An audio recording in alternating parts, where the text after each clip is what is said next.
요한복음 3장 우리 1절에서 5절입니다.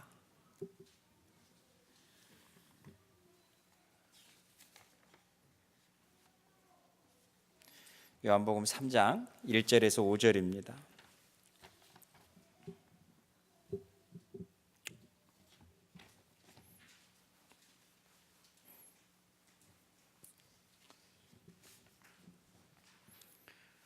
요한복음 3장 1절에서 5절 우리 같이 한 목소리 읽겠습니다. 바리새파 사람 가운데 니고데모라는 사람이 있었다. 그는 유대 사람의 한 지도자였다. 이 사람이 밤에 예수께 와서 말하였다. 랍비님, 우리는 선생님이 하나님께로부터 오신 것을 압니다.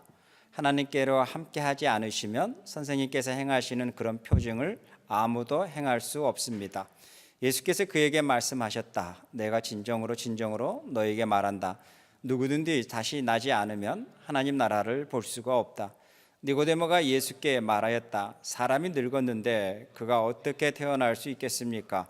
어머니 뱃속에 다시 들어간다 태어날 수 없지 않습니까? 예수께서 대답하였다. 내가 진정으로 너에게 말한다. 누구든지 물과 성령으로 나지 아니하면 하나님 나라에 들어갈 수가 없다. 아멘. 자, 이제 오늘 요한복음 3장이 시작이 됩니다. 오늘 아침에 집에서 나와서 이제 피치커피 이렇게 들려서 항상 커피를 한 잔 이렇게 가지고 오는 습관이 있는데 보니까 막 버글버글해요. 막 줄을 서고 그 자전거 있잖아요. 그 자전거 타는 사람들 뭐 복장으로 다 이제 거의 마지막 코스니까 거기 앉아서 커피와 또 자기들이 싸운 도시락들을 이렇게 먹는 한국 사람도 있고 뭐 미국 애들도 다 그렇고 심지어 뭐 또 한국 사람들도 뭐 애 데리고 와서 막 이렇게 커피 마시면서 이렇게 있는 모습을 보면서 문득 그 생각이 드는 거예요. 저는 이제 교회를 가려고 커피를 들고 나오는데 그런 생각해 보셨어요? 컬러가 다르다라는 느낌이 갑자기 들었어요. 컬러가 다르다. 그냥 일상이잖아요, 그 사람들의. 먼데이부터서 모든 그냥 일상이잖아요. 자기들을 위한 삶이잖아요. 그냥 우리들을 위한 삶이잖아요. 지지고 볶은 것도 우리들을 위한 삶이잖아요. 그런데 이 한날을 딱 정해져서 일상에서 우리가 탈피하는 거예요. 신에게 가는 거예요. 하나님에게 예배드리러 가는 거예요. 이것은 컬러가 다른 것 같아요. 나의 모든 일상이 나를 위해서 살아가는 모든 일상의 컬러라고 한다면 딱 한 부분의 컬러가 층이 다른 것 같아요. 이것은 나를 위한 것이 아니라 내가 절대자이신 하나님 앞에 예배하러 간다라고 하는 것은 나로 위해서 살아가는 내 육신의 옷의 컬러가 아니라 이때는 컬러가 옷이 바뀌는 것 같아요. 내가 부족해도 내가 조금 그래도 내가 그 절대자인 하나님 앞에 예배하러 가는 그 모습과 동일하게 자기 육신의 즐거움을 위해서 편안함을 위해서 릴렉스를 위해서 그렇게 살아가는 동일한 삶의 선상에서 살아가는 것과 어떻게 이게 같을 수 있을까? 그 생각이 아침에 문득 들더라고요. 그래서 예배 드리는 그 삶이 너무 복된 거예요. 그냥 동일한 일상에서 그냥 와서 또 그냥 일상처럼 예배 드리는 게 아니라 나의 일상을 내려놓고 다른 컬러로 하나님 앞에 예배 드리고 있는 이 모습 자체가 정말 귀하구나 이런 생각이 들더라고요. 나만 그런 건가요? 그렇다고 합시다. 자, 오늘 요한복음 3장을 넘어오는데 2장의 배경을 마지막을 좀 우리가 알았으면 좋겠습니다. 2장의 배경이 뭐가 있었죠? 6월절 가까울 때에 예수님이 예루살렘에 갔었는데 예루살렘 성전 뜰에서 어떤 일이 벌어졌는 사건이 있었잖아요. 그 사건의 중심이 뭐예요? 가장 천국을 대표성을 띄어야 되고 가장 천국에 대한 모습들을 보여야 되고 그래야 할 곳이 가장 악한 모습들, 사람들을 속이고 장사의 모습들, 그러한 모습들로 변해버린 그 모습을 보면서 예수님이 분노한 모습들, 그러면서 지난주에 이야기했잖아요. 마태나 마가복음에는 그것을 강도의 소굴이라고 표현을 하고 있고 오늘 요한복음에는 아버지 집이라고 표현을 하고 있잖아요. 자, 이러한 부분 속에서 예수님이 그들에게 분노하고 그리고 이 아버지 집에서 너희들이 무엇을 하고 있느냐라고 하는 부분 속에서 있는 것이 2장의 마지막 부분입니다. 자, 이러한 부분 속에서 3장으로 넘어오는데 이제는 그 광경, 그것을 목격했는지 아니면 그 이야기를 들었는지 그리고 그것을 알고 있었던 한 사람이 밤에 찾아오는데, 일단 니고데모는 종교 지도자입니다. 사내들 공회 안에 있는 종교 멤버였었고 지도자였었고, 그리고 많은 사람들에게 덕망을 받는 사람 중에 한 사람일 겁니다. 근데 우리가 좀 생각해 봐야 될, 주보에도 나왔던 질문도 있지만, 그가 왜 예수님에게 찾아왔을까라는 거예요. 그러지 않아요? 그가 왜 예수님에게 찾아왔을까라는 그 질문, 그리고 그는 무엇이 궁금했을까? 그 예수님에게 무엇을 보고 싶어 했을까? 혹은 무엇이 궁금했을까? 그게 이제 니고데모의 내면에 있는 모습 아니겠어요? 그러면서 우리가 한 가지 더 생각해 봐야 될 부분이 있죠. 왜 니고데모는 대낮에 찾아오지 않았을까라는 거예요. 이게 이제 우리들의 고민인 거죠. 이 니고데모에 대한 이야기는 7장과 또 19장에 또 나옵니다. 예수님이 장례할 때도 마찬가지고, 그리고 또 예수님을 잡으려고 했었던 서기관 대제사장들의 그 논쟁이 있을 때도 니고데모가 7장에 나옵니다. 자, 어쨌든 간에 그 사람이 밤에 예수께 와서라고 2절에 이야기합니다. 바로 니고데모인 거죠. 그가 왜 밤에 예수께 찾아왔을까? 낮이 아니라 왜 밤에 찾아왔을까? 자, 이러한 것들을 우리가 한번 생각을 하고 질문을 던져보자고요. 그러한 그 가운데에서 오늘 본문에 보면 예수님의, 니고데모의 질문과 예수님의 이야기, 그리고 예수님과 니고데모의 대화를 보면 여러분 어떤 느낌이 드세요? 동문서답이다, 뭐가 맞지 않다, 이런 느낌 들지 않아서 2절을 한번 보면 우리가 이제 그것을 좀 이해하게 됩니다. 2절 같이 읽까요? 이 사람이 밤에 예수께 와서 말하였다. 랍비님, 우리는 선생님이 하나님께로부터 오신 분임을 압니다. 하나님께서 함께 하지 않으시면 선생님께서 행하신 그런 표징들은 아무도 행할 수 없습니다 라고 이야기합니다. 자, 여기 2절에 보면은 니고데모가 먼저 뭐라고 이야기해요? 분명히 이는 선지자일 것이다, 혹은 하나님이 보낸 사람일 것이다 라는 것에 대해서는 흔들림이 없게 확신을 가지고 있는 거죠. 이게 니고데모가 가지고 있는 부분인 거죠. 종교 지도자들이 가지고 있는 부분인 거죠. 동일한 부분은 1장과 2장에도 나오지 않아요? 세례 요한이 출현했을 때에 그 바리새인들이, 예루살렘에 있는 바리새인들이 누구를 보내서 어떤 질문을 던져요? 어떤 질문을 던져요? 당신이 혹은 엘리야입니까? 당신이, 그 말은 뭐예요? 당신이 하나님께로부터서 왔다라는 건 아는데, 근데 누구요? 엘리야입니까? 누구입니까? 라고 이야기하는 거죠. 동일한 그 부분의 질문이, 이 지도자들에게 그 질문이 나왔구나라는 것을 이제는 알겠죠. 동일하게 나오는 이 질문이 또 여기에서 나오는 거죠. 뭐라 그래요? 당신이 하나님께로부터서 온 것은 압니다라는 거죠. 왜요? 표정을 보니까. 세례 요한의 모습을 보면서도 종교 지도자들은 그렇게 생각하겠죠. 저 사람이 하나님께로부터서 온 것은 압니다. 근데 당신이 엘리야입니까? 라고 질문을 던지는 거죠. 동일한 부분이, 지금 이 부분이 2절에서 같이 매체가 되는 거겠죠. 자, 이러한 부분 속에서 니고데모가 예수님을 바라보는 부분은 하나는 흔들리지 아니하고 가지고 있는 확신이 뭐예요? 저 사람은 선지자이거나 혹은 하나님이 보낸 사람이 분명하다. 그렇지 아니하고는 이 많은 표징들을 행할 수가 없다. 가나 혼인잔치의 사건이라든지 이런 표징은 하나님께로 오지 아니하면 할 수가 없다라는 거죠. 그러기에 항상 종교 지도자들이, 서기관과 바리새인들이 늘 던지는 질문이 당신이 누구입니까? 라는 거예요. 늘 이 질문은 뭐예요? 그들이 생각하고 있는 엘리야, 그들이 생각하고 있는 어떤 종교 지도자의 모습들, 하나님이 누군가를 보내신다고 하는 그 선지자, 그들의 마음속에 가지고 있는 부분이기 때문에 동일한 질문들이 2절에 나왔겠죠. 그런데 3절에 이렇게 예수님이 대답을 하나요? 한번 같이 볼까요? 예수께서 그에게 말씀하셨다. 내가 진정으로 너에게 말한다. 누구든지 다시 나지 않으면 하나님 나라를 볼 수가 없다라고 이야기합니다.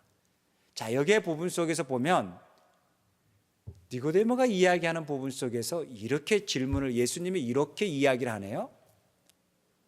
거듭나지 아니하면, 다시 태어나지 아니하면 하나님 나라를 볼 수가 없다라고 이야기합니다. 자, 이 말을 다르게 한번 표현해 볼까요? 2절을 근거로 보면 너는 지금 하나님 나라를 보고 있다 없다? 없다라는 거잖아요.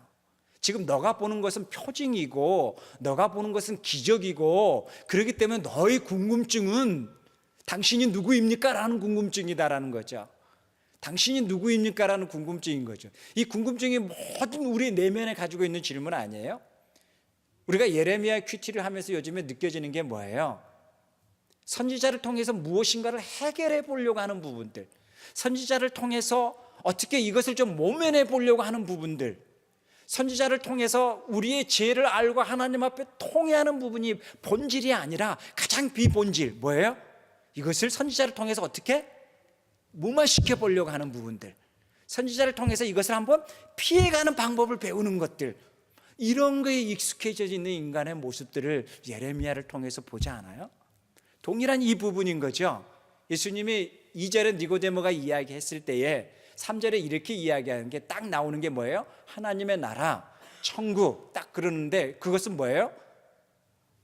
하나님의 나라를 너는 모르는 거야. 천국을 너는 모르는구나 라는 거예요. 너는 천국인지를 모르는구나. 그러면서 예수님이 그렇게 이야기하나요?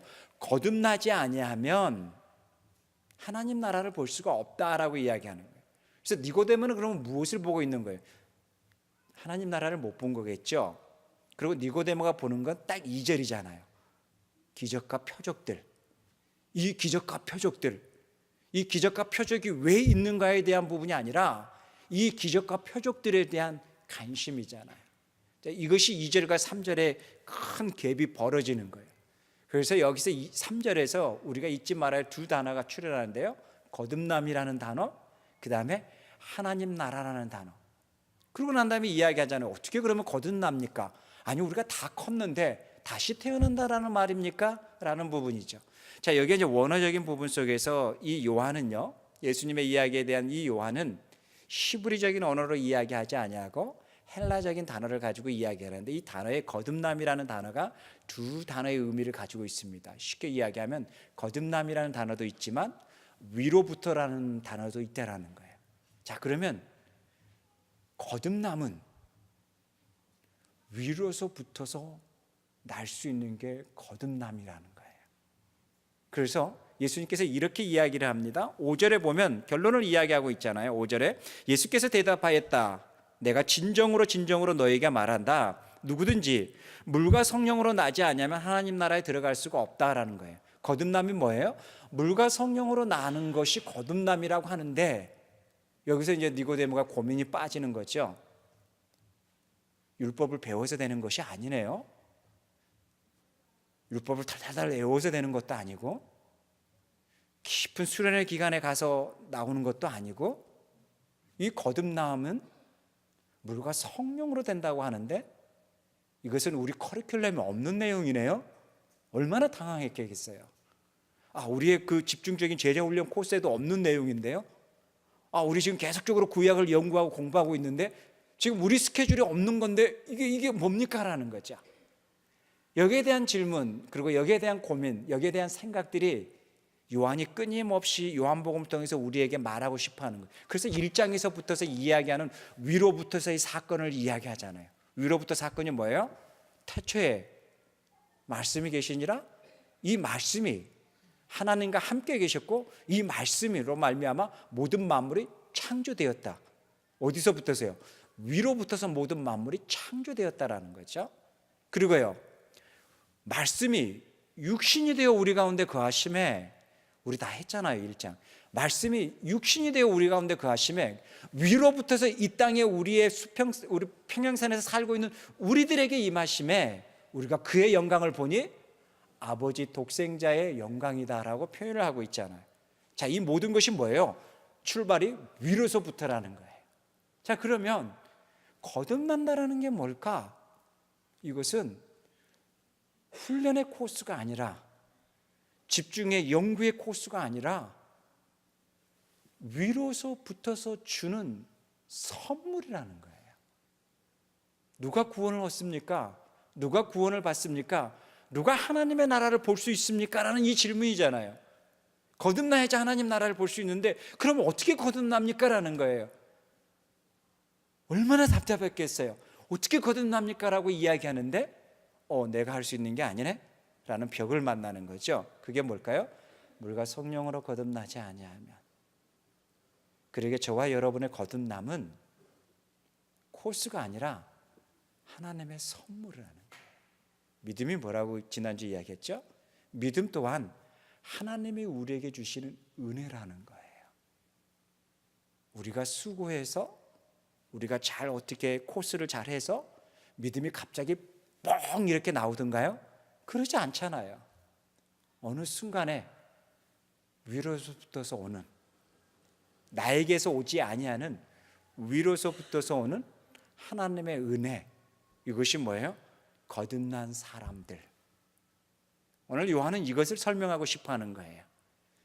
거듭난 사람들은 어떤 사람이냐라는 거예요. 어떤 사람이 예수 그리스도를 믿고 따르는 사람들이냐라는 거예요. 동일한 시간 속에서, 동일한 공간 속에서 동일한 사건을 같이 경험했음에도 불구하고 어떤 사람들은 예수를 따르는 사람이 있고 어떤 사람은 따르지 않는 사람이, 이유가 뭘까요? 같은 평행선에서 같이 살고 있었던 동일한 시간 속에서도 예수를 따르고 경험했던 사람과 경험하지 못한 사람이, 그들의 지식의 차이일까요? 그들이 가지고 있는 수고함의 차이일까요? 그들이 가지고 있는 어떤 알의 차이일까요? 그들이 가지고 있는 어떤 부모로서부터 유전적으로 받은 것의 차이일까요? 그러지 않잖아요. 성경은 그것을 설명하고 있지 않잖아요. 위로서부터서 오는 하나님의 은혜가 있기에, 하나님의 주시는 것이 있기에 우리가 예수를 믿게 되는 것이지 우리로 말미암아 얻어지는 것이 아니라는 거예요. 이것이 이제는 은혜라는 단어, 이것을 우리가 신학적으로 이야기 1세기 이후부터 시작했다는 하나님의 은혜라는 단어로 사용을 합니다. 우리가 거듭남은, 우리가 예수 그리스도를 믿음은 하나님의 은혜입니다라는 거예요. 그러면 이 은혜를 알고 있다면 내가 거듭나는 하나님의 백성됨에 대한 것을, 전적인 하나님이 나에게 주시는 위로서부터서 오는 하나님의 은혜라는 것을 알고 있다면 나의 신앙이, 내가 가지고 있는 종교성이, 내가 가지고 있는 이 열심이 다른 사람을 평가할 수 있는 툴이 될 수 있을까요? 다른 사람들에게 신앙을 이야기할 수 있는 갑질이 될 수가 있을까요? 하나님이 나에게 주신 은혜라고 고백한다면, 하나님이 나에게 주시는 은혜로 내가 예수를 믿고 가고 있다라고 하는 철저히 은혜 고백 속에서 나의 신앙이 있다면, 이 신앙이 다른 사람에게 행할 수 있는 힘의 논리로 작용할까요? 그렇지 못한다라는 거죠. 이것이 뭐예요? 콘스탄틴 대제 이후에 왠지 기독교가 힘의 논리로 돼버렸죠. 군사력으로 돼버렸죠. 그래서 힘을 써서라도 믿게 하겠다라고 하는 거죠. 그렇게 믿어지면 얼마나 좋겠어요. 그러면 우리가 다 정복해야 되잖아요, 힘의 논리로. 그런데 그 믿음은 그렇게 믿어지지 아니한다라는 거예요. 그 믿음은 축복이 있기에 믿어지지 아니하고, 그 믿음은 죽음 앞에서도 모든 것을 잃은 것 가운데에서도, 그 가운데에서도 순교하면서도 믿을 수밖에 없는 그 믿음이 하나님이 그들에게 주시는 은혜라는 거예요.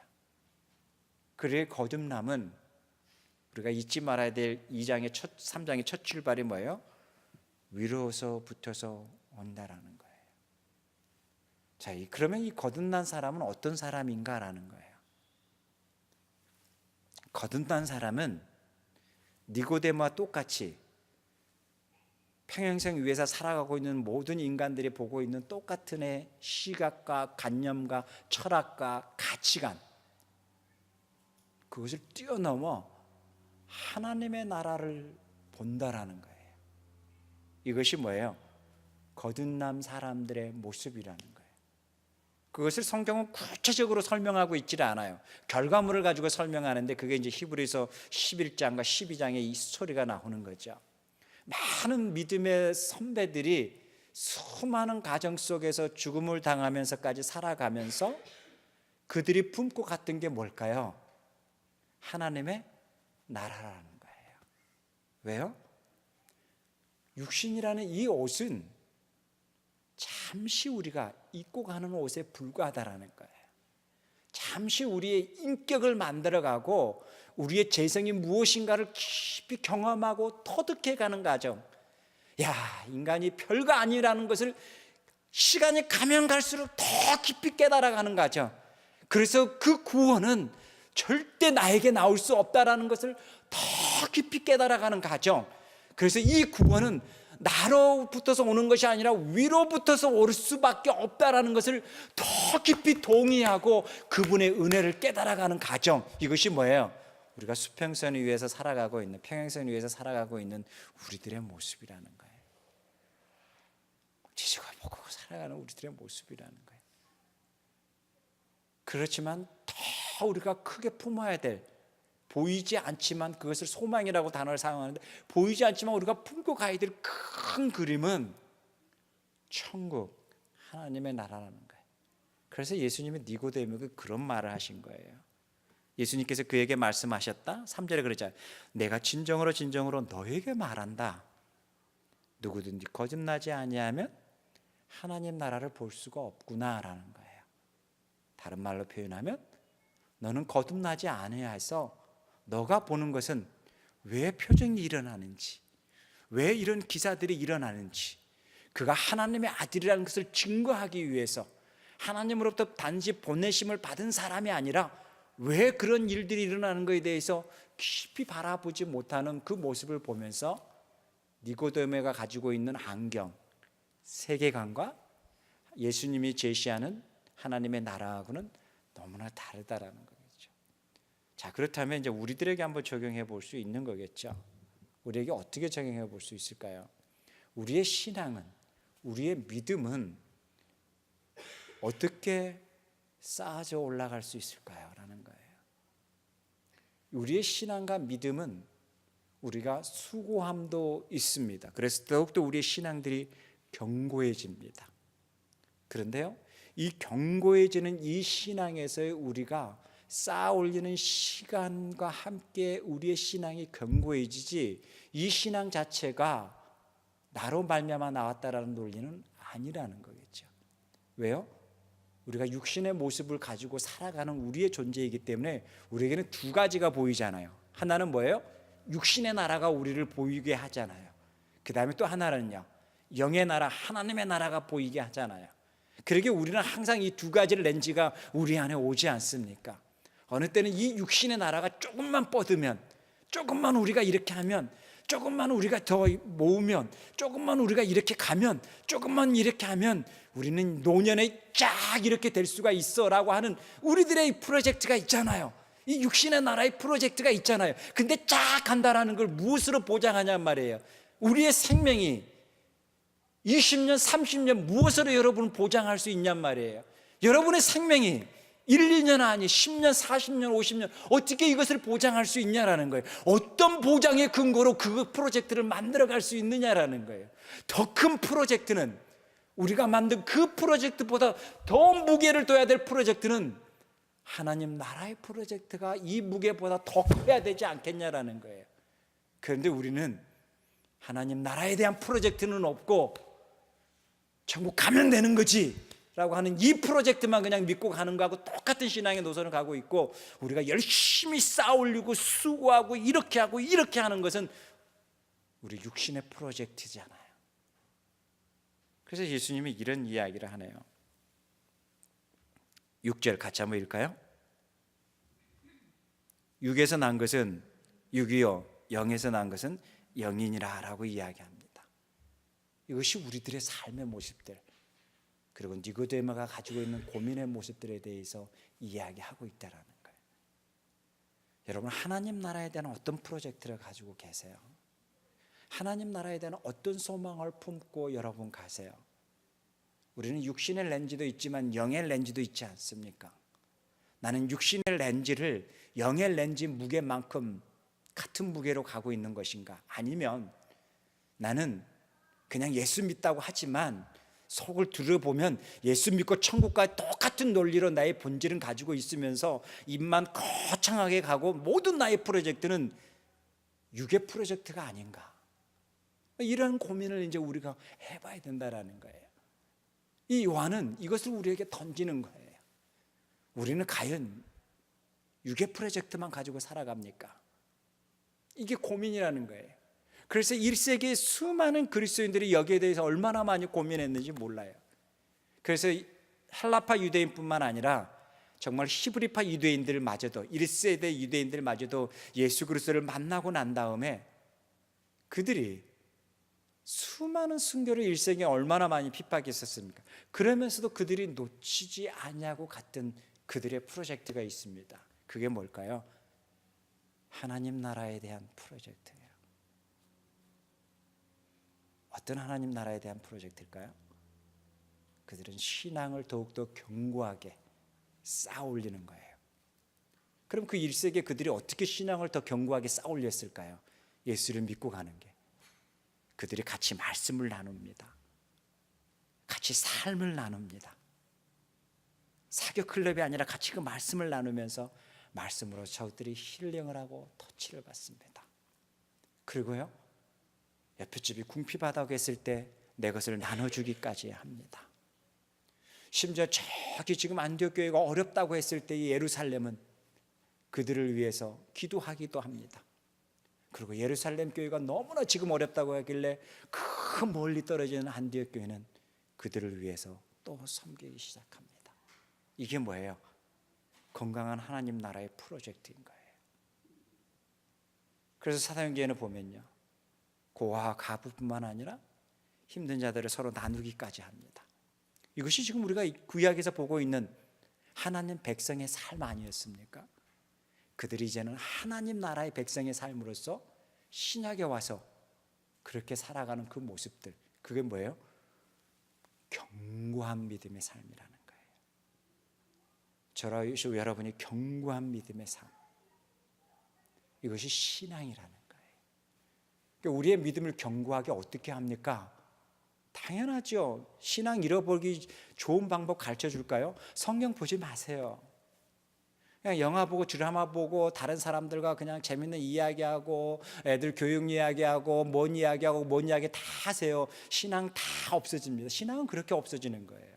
신앙 없애게 하는 방법 너무 많아요. 우리를 막 분주하게 만들어 버려요. 성경에 집중하지 않냐고 막 분주하게 만들어서 모든 것을 분주하게 하는 거예요. 그래서 우리가 그렇게 이야기하잖아요. 성경 볼 시간도 없습니다. 이게 우리들이 가지고 있는 분주함의 대표성의 모습들이 이제 돼버리는 거죠. C.S. 루이스 책에 그렇게 나와요. 사단이 전략을 짜네요. 이 사람들을 바쁘게 합시다. 분주하게 합시다. 그러면 이 사람들은 신앙을 잃을 겁니다. 동일한 거겠죠. 그럼 이렇게 내가 신앙을 잃겠다라고 하는 3대 실천 방법, 그렇게 가면 되는 거예요. 분주하게 하자. 그걸 통일한 거죠. 내 신앙을 견고하게 위한 방법 3가지가 필요해요. 첫째, 말씀에 초점을 맞추는 삶을 살자라는 거예요. 여러분, 사람에게 그렇게 큰 관심 못 받아도 괜찮아요. 사람에게 칭찬 못 받아도 괜찮아요. 사람에게 너 잘해, 이런 게 뭐가 그렇게 중요하겠어요? 그것보다 더 중요한 하나님 앞에 초점을 맞추자. 이게 우리들에게 있는 건가? 한번 자신에게 던져보란 말이에요. 2번째, 나의 모든 계획 안에 하나님 나라를 위한 계획이 있는 것인가? 아니면 내 육신의 계획 프로젝트만 열심히 분주하게 움직이는 게 아닌가? 그건 간단하죠. 어느 분이 그러냐, 당신의 가스 마일이 어디를 향해서 쓰고 있는가를 데이터를 보면 압니다 라는 거예요. 그걸 보면 깜짝 놀랐죠. 신문의 그 기사를 보면서 나의 가스 마일은 어디를 향해서 달려가고 있는 것인가? 이게 이제 고민인 거죠. 3번째요, 여러분들이 열심히 지지고 볶이고 막 이런 것은 어떤 이유 때문인가? 더 하나님의 일을 하기 위해서, 더 공동체를 섬기기 위해서, 더 어려운 지체를 위해서 기도하기 위해서, 더 힘든 가정을 위해서 내가 어떻게 좀 아프면 조금 죽이라도 써서 하려고 막 하는 이런 신앙 때문에 지금 우리가 투닥투닥거리고 싸우고 있는 것인가? 아니면 우리 육신의 모습 속에서 더 게으름에, 몰프의 책에 보면 그것을 나태함이라고 표현한 그 나태함을 누리기 위한 것을 침범하는 것에 대해서 막 분노해서 싸우고 있지는 않은가? 왜 내 나태함을 너가 나한테 넘겨 힘들게 막 이러면서 내 나태함을 너가 침범해 이러면서 막 분노하고 있는 그런 모습들 아닌가? 이런 모습을 보면서 우리의 신앙의 현주소는 어디인가라는 거예요. 예수님과 니고데모는 결국 고민하다가 떠났습니다. 성경은 니고데모가 구원받았다 스토리 이야기하고 있지 않아요. 요한복음은요. 그러나 성경을 요한은 이것을 기록하는 목적이 있단 말이에요. 니고데모의 모습이 오늘 종교 지도자들의 모습이 어쩌면 신앙을 가지고 있다라는 모습이 동일한 그 모습. 그러나 예수님은 그들에게 하나님의 나라뿐만 아니라 그 거듭남은 하나님의 선물이라는 부분, 이 모든 부분 속에서 이야기하고 있다는 것. 그러면서 오늘 우리에게 다시 한번 고민하고 생각해야 된다는 부분. 자, 이러한 부분 속에서 어쩌면 내가 거룩성을 지니고 있는 종교적인 모습을 가지고 있는 니고데모는 아닌지, 그러한 모습 속에 살아가고 있는 나라는 존재는 아닌지, 그 부분인 거죠. 이제 2018년 다 지나가 버렸잖아요. 한번 고민해 봅시다. 지금까지 우리가 그런 프로젝트만 열심히 여러분의 데이터베이스에 있다면 여러분의 데이터베이스에 하나님 나라에 대한 데이터베이스를 만들어 봅시다. 그래서 육신의 데이터베이스보다 하나님 나라의 데이터베이스를 더 무게를 두고 갈 수 있는 이 땅에 하나님의 거듭난 백성들의 삶이 됩시다. 이것이 뭐예요? 우리의 눈이 무엇을 보기 때문에, 60만 보기면 그 데이터베이스밖에 못 만들지만 우리의 눈은 하나님의 나라를 보기 때문에 그것을 꿈꿀 수 있고 소망 품을 수 있다라는 것입니다. 기도하겠습니다. 하나님 아버지, 우리에게 함께해 주셔서 날마다 우리가 예수 그리스도를 믿고 가고 예수 그리스도를 의지하고 예수 그리스도만 더욱더 사모하면서 갈 수 있는 우리들의 삶의 자리 되게 하여 주시고, 니고데모의 모습을 통해서 어쩌면 나의 모습일 수 있고 우리들의 모습일 수 있고 육신의 모습일 수도 있는 이 모습을 보면서 주님, 우리에게 성령으로 말미암아 거듭남의 은혜, 그리고 우리에게 예수 그리스도로 말미암아 구원받는 은혜, 그리고 이 땅에 우리가 살아가면서 더욱더 믿음이 견고해지는 그 은혜의 시간들이 우리의 삶에서 강물처럼 흐르게 하여 주시옵소서. 감사합니다. 예수님의 이름으로 기도하옵나이다. 아멘.